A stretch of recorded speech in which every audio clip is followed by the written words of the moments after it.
3 दिन पहले सगाई हुई थी। 4 महीने बाद शादी होनी थी, लेकिन उससे पहले रात 10:30 बजे एक कॉल आया। आपके बेटे को सिर में गंभीर चोट है, तुरंत हॉस्पिटल आइए। अगली सुबह उसकी मौत हो गई। लेकिन जो राज सामने आया उसने हर किसी को हिलाकर रख दिया, क्योंकि कत्ल के पीछे वही थी जिसके नाम की मेहंदी अभी भी सूखी भी नहीं थी। नमस्कार दोस्तों, दिल से स्वागत है आपका एक और रोमांचक, रहस्यमयी और सच्ची क्राइम स्टोरी। दोस्तों, इस वीडियो का उद्देश्य किसी की भावनाओं को ठेस पहुंचाना या किसी को परेशान करना नहीं, बल्कि आपको सच्चाई से रूबरू कराना है। तो चलिए बिना देरी किए बढ़ते हैं कहानी की ओर। 20 नवंबर 2003 को बेंगलुरु में शोभा और ग्रीस की सगाई का कार्यक्रम चल रहा था। दोनों परिवार बेहद खुश थे, क्योंकि 15 साल की जान पहचान अब रिश्तेदारी में बदलने जा रही थी। शोभा जो अपने परिवार के साथ बेंगलुरु में रहती थी, वहीं कुछ ही दूरी पर ग्रीस भी अपने परिवार के साथ रहता था। ग्रीस का पूरा नाम था बीबी ग्रीस। उम्र 27 साल और बेंगलुरु में ही इंटेल कंपनी में सॉफ्टवेयर इंजीनियर के पद पे कार्यरत था। दूसरी ओर शोभा का पूरा नाम शोभा शंकर नारायण था, जिसकी उम्र 21 साल और वह भी बीएमएस कॉलेज में लॉ की पढ़ाई कर रही थी। सगाई के कार्यक्रम के बाद दोनों की शादी की तारीख भी तय हो चुकी थी, अप्रैल 2004। शोभा और ग्रीस एक दूसरे को सालों से जानते थे, क्योंकि उनके परिवार में लगभग 15 साल से मेल जोल था। जब वह रिश्ता शादी में बदलने वाला था, ग्रीस ने सुबह से ही फोन पर बात करने की इच्छा जताई, जिसे शोभा ने मान लिया। दोनों की रोजाना फोन पर बातचीत शुरू हो गई। सगाई के 2-3 दिन हो चुके थे। यह 3 दिसंबर 2003 की बात है, जब शोभा ने ग्रीस से कहा कि चलो आज की शाम डिनर पर चलते हैं। ग्रीस ने हाँ भी भर दी और ऑफिस से लौटने के बाद स्कूटर लेकर शोभा को पिक करने पहुंच गया।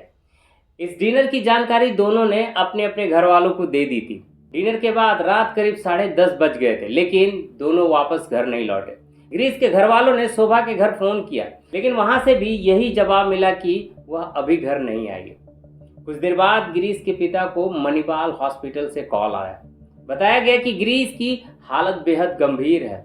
यह सुनते ही दोनों परिवार मणिपाल हॉस्पिटल पहुंचते हैं। वहां पता चला कि डिनर के बाद जब शोभा और ग्रीस रिंग रोड के एयर व्यू पॉइंट पर खड़े थे, तो कुछ बदमाशों ने उन पर लूटपाट की कोशिश की।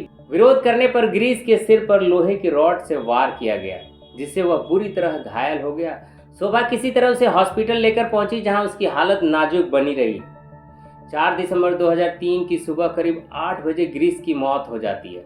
डॉक्टर बताते हैं कि सिर में लगी गंभीर चोट से अत्यधिक खून बहने के कारण उसकी जान चली गई। ग्रीस के पिता तुरंत पास के पुलिस स्टेशन में अज्ञात बदमाशों के खिलाफ एफआईआर दर्ज कराते हैं। यह किसी भी पिता के लिए सबसे बुरा पल था। सगाई के सिर्फ 3 दिन बाद ही बेटे की मौत और अधूरी रह गई शादी की पूरी तैयारी।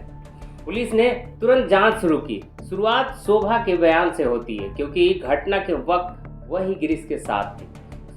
शोभा ने पुलिस को बताया कि डिनर के बाद वे रिंग रोड के एयर व्यू पॉइंट पर खड़े होकर हवाई जहाज़ों की लैंडिंग देख रहे थे। तभी 3 लोग वहां आए और लूटपाट करने की कोशिश करने लगे। ग्रीस ने जब विरोध किया तो उन लोगों ने उसके सिर पर भारी रॉड से वार कर दिया। वह तुरंत बेहोश हो गया। शोभा किसी गाड़ी वाले से लिफ्ट लेकर ग्रीस को मणिपाल हॉस्पिटल लेकर आई, जहां इलाज के दौरान अगले दिन ही उसकी मौत हो गई।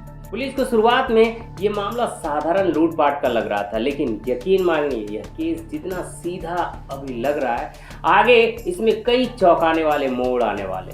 अब पुलिस ने अपनी जांच शुरू की और सबसे पहले उस रिंग रोड इलाके में पहुंची जहां ग्रीस पर हमला हुआ था। वह जगह एयर पॉइंट व्यू के पास थी। पुलिस ने वहां मौजूद लोगों से पूछताछ की, लेकिन उस समय 2003 में इलाके में सीसीटीवी कैमरे नहीं थे और तकनीक भी आज जैसी विकसित नहीं थी। इस वजह से पुलिस को वहां से कोई ठोस सबूत मिला नहीं। पुलिस कंफ्यूज थी कि जांच की शुरुआत कहां से की जाए। तभी उन्हें पता चलता है कि महज 3 दिन पहले 30 नवंबर 2003 को शोभा और ग्रीस की सगाई हुई थी। पुलिस तय करती है कि वो उसकी सगाई की वीडियो फुटेज देखेगी, शायद वहीं से कुछ क्लू मिल जाए।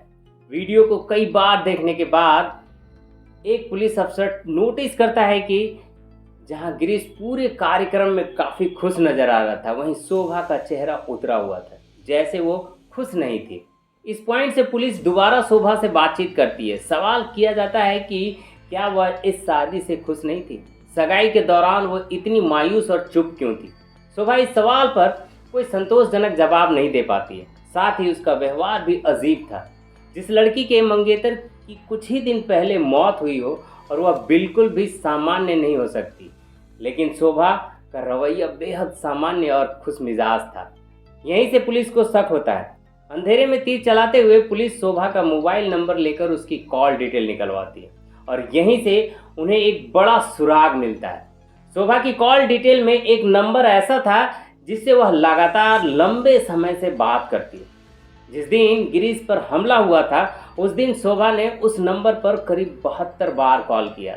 जांच में पता चलता है कि वह नंबर अरुण वर्मा नाम के लड़के का था जो शोभा के ही कॉलेज में पढ़ता था। पुलिस कॉलेज जाकर अरुण के बारे में पूछताछ करती है, जहां स्टाफ और शोभा के दोस्त बताते हैं कि शोभा और अरुण रिलेशनशिप में थे। दोनों एक दूसरे से बेहद प्यार करते थे। इसके बाद पुलिस अरुण वर्मा को अरेस्ट कर थाने लाती है और पूछताछ करती है, लेकिन कोई पुख्ता सबूत नहीं मिलने के कारण उसे छोड़ना पड़ता है।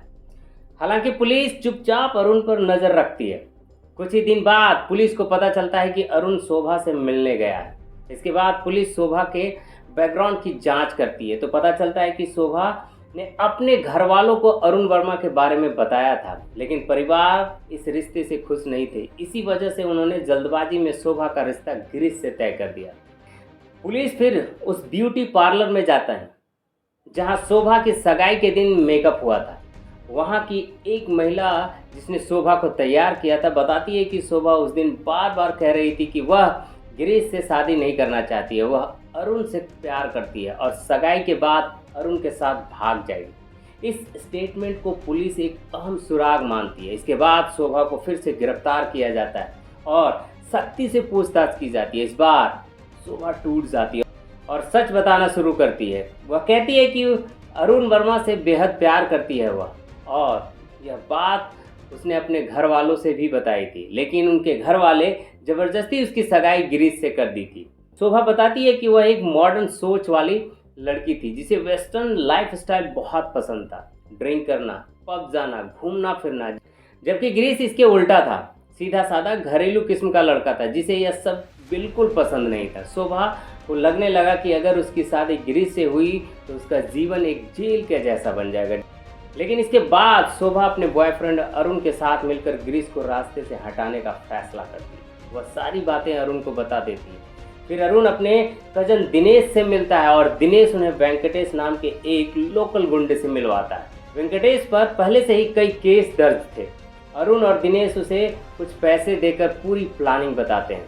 इसी प्लान के तहत 3 दिसंबर 2003 को शोभा गिरीश को डिनर के बहाने बुलाती है। डिनर के बाद शोभा गिरीश को रिंग रोड के एयर पॉइंट व्यू पर रुकने के लिए कहती है। यह सब पहले से तय था कि कहाँ रुकना है और हमला कब करना है। जब दोनों वहाँ खड़े थे तभी अरुण, दिनेश और वेंकटेश वहाँ आ जाते हैं और पीछे से एक भारी लोहे की रड से गिरीश के सिर पर जोरदार वार करती है। गिरीश का सिर फट जाता है, खून बहने लगता है और वह वहीं बेहोश हो जाता है। हमलावर वहाँ से भाग जाते हैं, लेकिन शोभा वहीं खड़ी रहती है। दरअसल शोभा नहीं चाहती थी कि गिरीश बच जाए। जब उसे लगता है कि गिरीश की हालत अब बेहद खराब हो गई है और वह नहीं बचेगा, तब एक कार वाले से लिफ्ट लेकर उसे मणिपाल हॉस्पिटल लेकर जाती है और फिर परिवार वालों को घटना की जानकारी देती है। इस केस में प्लानिंग बहुत सावधानी से की गई थी और उस समय सीसीटीवी, मोबाइल और टेक्नोलॉजी इतनी एडवांस नहीं थी कि आसानी से कोई पकड़ा जाए, लेकिन पुलिस की सूझबूझ से पूरा केस खुलकर सामने आया और यह पता चला कि गिरीश की हत्या के पीछे शोभा, अरुण वर्मा, दिनेश और वेंकटेश शामिल थे। पुलिस ने सारे एविडेंस इकट्ठा करके कोर्ट में पेश किए। करीब 7 साल की सुनवाई के बाद जुलाई 2010 में कोर्ट ने चारों को उम्र कैद की सजा सुनाई। कोर्ट ने मुख्य आरोपी अरुण वर्मा को माना और उसके साथ दिनेश, वेंकटेश को भी सजा दी गई। लेकिन सबसे चौंकाने वाली बात यह रही कि 2014 में शोभा को बेल मिल गई। कोर्ट ने कहा कि इसके खिलाफ पक्के सबूत नहीं है, इसलिए उसे जमानत दी गई, जबकि बाकी तीनों आरोपी आज भी जेल में हैं। गिरीश के परिवार वालों ने शोभा की बेल के खिलाफ सुप्रीम कोर्ट में भी अर्जी डाली है। हो सकता है कि भविष्य में शोभा को फिर से जेल जाना पड़े, लेकिन फिलहाल की स्थिति में यही है कि अरुण, दिनेश और वेंकटेश जेल में है। जबकि शोभा बेल पर बाहर घूम रही है।